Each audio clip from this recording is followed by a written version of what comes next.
आव्हान स्टील प्रस्तुत build icon या उपक्रमामध्ये आज आम्ही आलो आहोत हिंगोलीमध्ये आणि माझ्यासोबत आहेत नईम प्यारेवाले सर की ज्यांनी नुकतीच सिव्हिल इंजिनिअरिंग या क्षेत्रात आपले पाय रोवायला सुरुवात केली. मागच्या 2-3 वर्षापासून त्यांनी काम करायला सुरुवात केली आहे. बेसिकली रेसिडेन्शियल प्रोजेक्ट्समध्ये त्यांनी बरंच काम केलेलं आहे.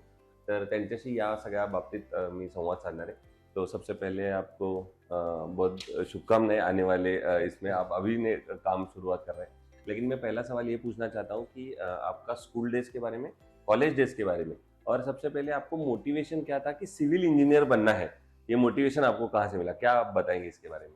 सर पहले तो मेरे गांव के स्कूल में एक छोटी सी गांव स्कूल है गांव की। अच्छा. वो गांव के स्कूल में था मैं। ओके. फिर पिताजी ने कुछ अच्छे एजुकेशन के लिए हमें कुछ प्राइवेट स्कूल में भेजा। ओके. कॉन्वेंट स्कूल में सेक्रेट हार्ट स्कूल है वाह. हिंगोली में। हम्म. फिर उसके बाद सर कॉलेज में साइंस लेकर तब वहां से पता चला कि अब जब हमारे घर का खुद का घर का कंस्ट्रक्शन चल रहा था, अच्छा. पता चला कि काफी मुसीबतें हैं, काफी तकलीफें जा रही है प्लानिंग को लेकर, इसको लेकर ओके. ओके. और गांव वालों को भी लेकर। हमारा गांव जो है ज्यादा वो नहीं है, इन्वॉल्व अच्छा. नहीं है इसमें इस फील्ड में। अच्छा. अच्छा. तो फिर ऐसा इरादा किया कि भाई सिविल इंजीनियर बनना, इस फील्ड में जाना, वाह. सपोर्ट करना गांव वालों को और हम्म. अच्छा अच्छा सुधारना गांव वालों को। क्या बात है, इसके इसलिए हिसाब आप से इस सिविल फील्ड को इंजीनियरिंग चूज फील्ड में किया आए. हूँ। क्या बात है, हाँ। Very good. दूसरा ये सवाल है कि सिविल इंजीनियरिंग सेक्टर में क्रिएटिव फील्ड है बहुत जी सारी. जी तो आप जैसे जितना क्रिएटिविटी उसमें डालेंगे उतना मजा काम में बहुत आता है. जी लेकिन ये क्रिएटिविटी के साथ टेक्नोलॉजी की भी बहुत हेल्प होती है. जी। तो इस टेक्नोलॉजी के बारे में आप क्या बताएंगे, कितनी हेल्प होती है आपको ये काम करते हुए? सर देखिए, टेक्निक तो जरूरी है सर इस फील्ड में। हम्म. जितनी ज्यादा टेक्नोलॉजी होंगी उतनी ज्यादा आसानी होंगी इस फील्ड बराबर में, बराबर. क्योंकि मशीनरी वर्क टेक्नोलॉजी हुआ है, हर चीज बराबर. इसको लेकर होता है। अच्छा.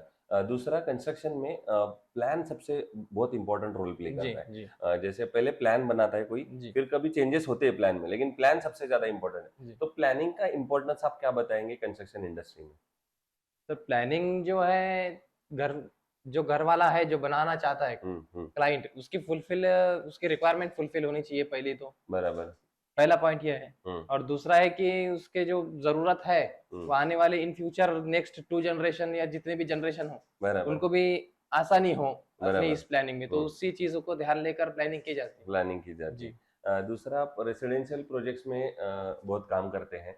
तो मैं ये पूछना चाहता हूँ कि बहुत बार आपको ये सुनने को मिलता है कि थोड़ा बजट कम है, जी। या इस बजट में थोड़ा बिठा के दीजिए. हम्म। और आपको तो मतलब इनिशियल स्टेज में, या हम हमेशा ही चाहते हैं कि क्वालिटी कंस्ट्रक्शन हम लोग दें. जी जी। तो ये क्वालिटी और बजट, ये दोनों का आप कैसे मिलाप करते हैं, क्या बताएंगे? सर देखिए, क्वालिटी मीन्स अब जहाँ लगनी चाहिए होती है, हाँ. जैसे स्टील हो, सरिया हो, बराबर. सीमेंट हो, हम्म. ये इसमें क्वालिटी में कॉम्प्रोमाइज ना ही करे तो अच्छा है। बराबर. बाकी अदर जो मटेरियल है, अदर मटेरियल में काफी सारी चीजें होती है, वहाँ अगर थोड़ा बहुत किए जमता, लेकिन कुछ चीजें हैं जहाँ कॉस्ट कटिंग ना करे तो भी अच्छा है, अच्छा है. क्योंकि वो लॉन्ग टर्म के लिए, अपने लंबे समय तक के लिए है कंस्ट्रक्शन, बराबर बराबर. उसके हिसाब से। हाँ, ऐसा करना जी। चाहिए ऐसा.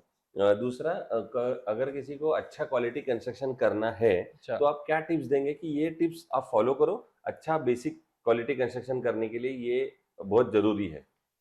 सर पहला सबसे मेन पॉइंट सर ये है कि जो अपना ठेकेदार है, हम्म. कॉन्ट्रैक्टर है, वो अच्छा अच्छा होना चाहिए। अपन वहाँ मेन चीज ये होती है कि कॉन्ट्रैक्टरशिप में पैसे बचाने के लिए हम्म. अब वो किसी भी इसको उठा के लेते, काम करा के लेते, बराबर. तो उससे क्या होता है, वो काम का खराबा होता है, क्वालिटी जो अपनी एक्सपेक्टेशन है वो नहीं मिलती है हमें। बराबर. तो पहला पॉइंट ये है कि कॉन्ट्रैक्टर जो है वो अच्छा हो। होना चाहिए. बराबर. अच्छा. दूसरा, आप खुद इंजीनियर हो, आप अभी काम को भी शुरुआत की है, लेकिन पिछले 2-4 साल में भी टेक्नोलॉजी में चेंज बहुत आया है, जी जहाँ से आपने सीखा और आज आप जब काम कर रहे हैं. जी तो अब अभी ऐसा कभी लगता है क्या कि और कोई कोर्स छोटा सा करना चाहिए, या कोई प्रोफेशनल कोर्स और एक करना चाहिए जिसकी हेल्प आपको आने वाले समय में आए? जी बिल्कुल सर। ये field sir, civil engineering field hmm. इतनी वास्ट है, जितनी आप डीप में जाओगे उतना चला जाता है ये। बराबर. इसमें कोर्सेस इतने सारे हैं, मीन्स कोर्सेस तो इतने हैं, जितना करो अच्छा है। बराबर. बराबर. तो लेकिन क्या है, अगर पर्टिकुलर अगर किसी फील्ड को लेकर फोकस करो तो उस पर ज्यादा आसानी होती है कि उस पर ज्यादा फोकस करना चाहिए। बराबर. और जिसका काम जो है स्ट्रक्चरल इंजीनियर, तो वो उसका काम करेगा, करेगा. सिविल बराबर. इंजीनियर है वो उसका काम करेगा। हम्म. दूसरा, आप जैसे आपने बताया कि हिंगोली के एक छोटे से गांव से आपने जी जी बिलोंग करते हैं, आप वहां से पढ़े लिखे हो. तो आपको क्या लगता है कि इंजीनियर अपने गांव को बेसिक डेवलपमेंट देने में कैसा रोल प्ले कर सकता है, या कैसे सुधार सकता है अपने गांव को, किस किस एंगल में, अगर इंजीनियर की अगर अच्छे से मदद ली जाए जी। तो गांव के डेवलपमेंट में क्या हो सकता है? गांव का देखा जाए तो सर एक उनका बेसिक जो होता है कि वो जो रोड रहते हैं रोड, वो प्लॉट बाउंड्री के हिसाब से रोड की भी आगे चले जाते हैं। बराबर। तो वो यहाँ पर एक छोटा पॉइंट है बट हाँ, बहुत बताइए जरूरी ना। है, काम का है। बराबर। वो क्या होता है कि इंजीनियर जो है उनको सजेस्ट करता है कि आप अपने कुछ हम्म। पॉइंट्स, अपने कुछ एरिया, पार्किंग एरिया, जो क्योंकि उनको ही काम में आने वाली है, और जो रोड बराबर। है वो क्या है, आने जाने वाले जाते रहेंगे, लेकिन जो मेन जरूरी है उनकी गाड़ियां खड़े रहेंगी। तो उनके हिसाब से प्लानिंग पे ज्यादा ध्यान, देना चाहिए, हाँ, प्लानिंग पे ज्यादा अच्छे अच्छे से प्लानिंग करना दे सकते चाहिए। हैं। और ठीक है, ठीक है। दूसरे अभी आप हाल फिलहाल में जो पास आउट हो रहे हैं, जी। जो आपके जूनियर्स, आपके दोस्त, आप उनको क्या सलाह देंगे कि अगर ये फील्ड में आना चाहते हो तो जरूर आओ, वेलकम है, लेकिन कुछ चीजें ऐसे कुछ बताएंगे क्या कि अगर ये फील्ड में आ रहे हो तो ये चीजें साथ में लेके आओ, बहुत स्कोप है इसमें?